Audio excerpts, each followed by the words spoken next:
Pasta খাবে? Pasta? কে খাবে pasta? চলে আসো পাস্তা খেতে। তো দেখতেই পাচ্ছো আজকে আমি পাস্তা বানাবো। দেখো এখানে আমি নিয়ে নিয়েছি দুই ধরনের পাস্তা, একটা এরকমভাবে আর একটা এরকম। তো বেশি কিচ্ছু না, ঝটপট তৈরি করব, যা যা ঘরে আছে তা দিয়ে, বাইরের কিছু ইউজ করব না তাই। তো এই যে পেঁয়াজগুলো টুকরো টুকরো করে কেটে রেখেছিলাম, এগুলা দিয়ে দিচ্ছি। আর টমেটো দিয়ে দেব, সেম সেম ধরনেরই টমেটো আমি পিস পিস করে কেটেছি। তো দিয়ে দিচ্ছি দুটা, দিয়ে আর শেজওয়ান সস, সয়া সস আর টমেটো সস একটা বাটির মধ্যে আমি মিক্স করে রেখেছিলাম। তো তারপরে এটা ঢেলে দেব। তো এটার মধ্যে দিয়ে দেব একটু নুন, ভাজার মধ্যে নুন দিয়ে দেব, আর একটু হলুদ গুঁড়া দিয়ে দেব, সামান্য পরিমাণে দেব, বেশি কিছু দেব না। তাই তোমরা দেখতে থাকো, আর তার মধ্যে থেকে বলো আমাকে কে কোথায় থেকে দেখছো, আর কে কী রেসিপি দেখতে চাও। আমার এক ফ্রেন্ড বলল যে আজকে আমি পাস্তার রেসিপি দেব, তাই আমি পাস্তার রেসিপি দিচ্ছিলাম। ও বলেছিল যে পাস্তা নাকি ও বানালে ভালো হয় না, তো তুই পাস্তার রেসিপিটা দে, আমি দেখবো, দেখে বানাবো। তো সবাই আমাকে প্লিজ কমেন্ট করে বলবে তোমরা কী কী রেসিপি দেখতে চাও, আমি দেওয়ার চেষ্টা করব। তো একটু লঙ্কা গুঁড়ো দিয়ে দিলাম, একটু পরিমাণ কম পরিমাণে দিয়েছি, কেননা বাচ্চারা খাবে তো তাই।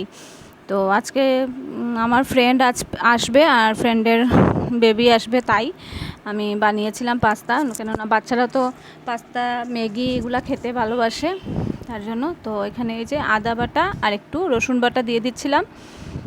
আদা বাটা আর রসুন বাটাটা দিলে চাইনিজ মনে হয়। চাইনিজরা সবসময় কী বলে, চাউমিনে পাস্তাতে আদা বাটা রসুন বাটা দিয়ে থাকে। তো এই যে সস যে বানিয়ে রেখেছিলাম, তো সসটাকে দিয়ে দিচ্ছিলাম, দিয়ে একটু নাড়িয়ে তারপরে আমি পাস্তাটাকে ঢেলে দেব। তো দেখো একটু কষাচ্ছিলাম হালকা হাতে, আঁচটা কমিয়ে।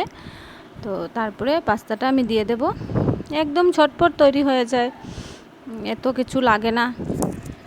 তো এই যে পাস্তাটা দিয়ে দিচ্ছি, দিয়ে আমি নাড়িয়ে নেব। তারপরে একটু ম্যাগি মশলা বা পাস্তা মশলা দিয়ে দেবে তোমরা। আমি ম্যাগি মশলা আর পাস্তা মশলা একসঙ্গে মিক্স করে দিয়ে দিয়েছিলাম। দেখো এটাকে মিক্স করে নিচ্ছিলাম ভালো করে আমার গ্রেভিটার সঙ্গে, দেখতেই পারছো তোমরা। আর একটু দিয়ে দিয়েছিলাম, আর একটু মিল্ক দিয়ে দিয়েছিলাম, তোমরা ক্রিম থাকলে ক্রিমও দিতে পারবে। আমি একটু মিল্ক দিয়ে দিয়েছিলাম, ক্রিম দিলেও ভালো লাগে খেতে, টেস্টি হয় তাই। আর ইয়েও দিতে পারবে। এই যে মশলাটা আমি দিয়ে দিচ্ছিলাম লাস্টে, একদম লাস্টে মশলা দেওয়ার পালা। তো ম্যাগি মশলা আর পাস্তা মশলা দিয়ে তারপরে নামিয়ে, এই যে একটু আর নামিয়ে তারপরে আমি চিজ দিয়ে দিয়েছি। চিজ দিয়ে তৈরি হয়ে গেছে আমার পাস্তা। তার জন্য আমি বলছিলাম কে কে খাবে, চলে এসো। আজকের ভিডিওটা এখানেই, টাটা।